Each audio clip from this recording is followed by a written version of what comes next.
আসসালামু আলাইকুম। কি অবস্থা, কেমন আছেন সবাই? আশা করি ভালো আছেন। আমিও আছি আলহামদুলিল্লাহ ভালো, আপনাদের দোয়ায়।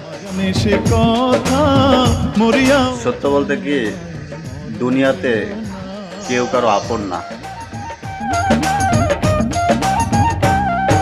সবাই স্বার্থপর।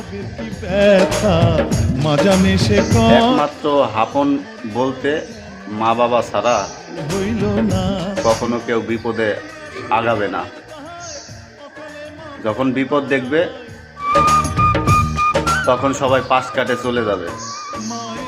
একমাত্র বাপ মাই থাকবে বিপদের সময়। ধন্যবাদ।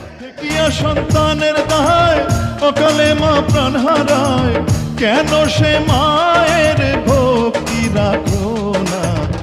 এমন দরদি ভাবে কেউ হবে না আমার।